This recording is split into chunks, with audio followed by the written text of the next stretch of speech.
भारत में bullet train को लेकर के सवाल अब ये नहीं है कि बुलेट ट्रेन कब आएगी, सवाल अब ये है कि क्या आपने अपनी टिकट बुक कराने की तैयारी कर ली है।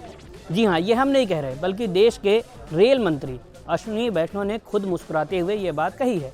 साल 2026 की शुरुआत के साथ ही भारतीय रेलवे के इतिहास में एक ऐसा पन्ना जुड़ने जा रहा है जिसका इंतजार करोड़ों भारतीय कई साल से कर रहे थे। रेल मंत्री ने साफ कर दिया है कि 15 अगस्त 2027 को भारत की पहली बुलेट ट्रेन पटरी पर दौड़ती हुई नजर आएगी। बुलेट का 2027 में आप सब अभी से टिकट खरीद लो। अच्छा चलो, आपको पहली जर्नी फ्री कराएंगे। पहला सेक्शन है सूरत से बिलीमोरा ओपन होगा, उसके बाद में वापी से सूरत ओपन होगा, उसके बाद में वापी से अहमदाबाद ओपन होगा और उसके बाद में ठाणे से अहमदाबाद ओपन होगा, फिर मुंबई से अहमदाबाद होगा। लेकिन इस हाई स्पीड सफर की कहानी जितनी रोमांचक है, इसके पीछे का संघर्ष उतना ही बड़ा है। रेल मंत्री ने इस बड़ी घोषणा के साथ उन अड़चनों का भी जिक्र किया जिनकी वजह से ये प्रोजेक्ट लेट हुआ। उन्होंने सीधा निशाना साधा महाराष्ट्र की पिछली उद्धव ठाकरे सरकार पर। अश्विनी वैष्णव के मुताबिक उद्धव सरकार के कार्यकाल के दौरान महाराष्ट्र में जरूरी परमिशन और मंजूरियों को लंबे समय तक रोके रखा गया।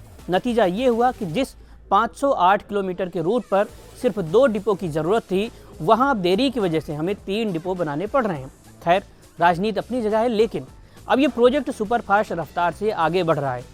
इस प्रोजेक्ट की माउंटेन टनल 5 का ब्रेक थ्रू पूरा हो गया है। आपको जानकर हैरानी होगी कि इस पूरे बुलेट ट्रेन कॉरिडोर में कुल 7 पहाड़ी सुरंगें और एक समंदर की नीचे वाली सुरंग यानी अंडरसी टनल भी शामिल है। ये सुरंगें बनाना आसान नहीं था, लेकिन भारतीय इंजीनियरों ने पहाड़ों का सीना चीरकर ये रास्ता तैयार कर लिया है। अब जरा रूट को समझिए। मुंबई के बीकेसी यानी बांद्रा कुर्ला कॉम्प्लेक्स से शुरू होकर के ये ट्रेन साबरमती तक जाएगी। बीच में कुल 12 स्टेशन होंगे। महाराष्ट्र में मुंबई, ठाणे, विरार और बोईसर, तो वहीं गुजरात में वापी, बिलीमोरा, सूरत, भरूच, वडोदरा, आणंद, अहमदाबाद और आखिर में साबरमती।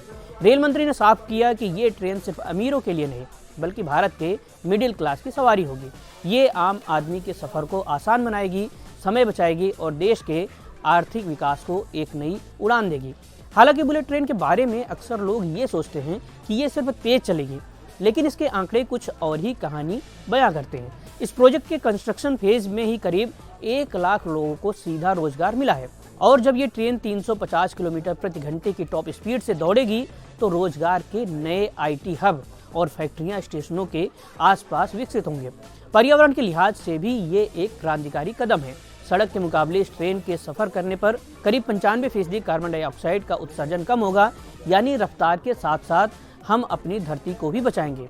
हालांकि अभी इसकी शुरुआत सिर्फ पश्चिम भारत में हुई है, लेकिन रेल मंत्री ने संकेत दिए हैं कि जल्द ही उत्तर, दक्षिण और पूर्व दिशा में भी बुलेट ट्रेन कॉरिडोर का काम शुरू होने वाला है। और एक बोनस अपडेट उन लोगों के लिए जो लंबी दूरी का सफर रात में करना चाहते हैं। पहली वंदे भारत स्लीपर ट्रेन भी तैयार है। गुवाहाटी से कोलकाता के बीच चलने वाली इस ट्रेन की टेस्टिंग पूरी हो चुकी है और जल्द ही प्रधानमंत्री नरेंद्र मोदी इसे हरी झंडी दिखाएंगे। वर्ल्ड क्लास सुविधाएं, आधुनिक सुरक्षा और अब बुलेट की रफ्तार, भारतीय रेलवे बदल नहीं रही बल्कि पूरी तरह से बदल चुकी है।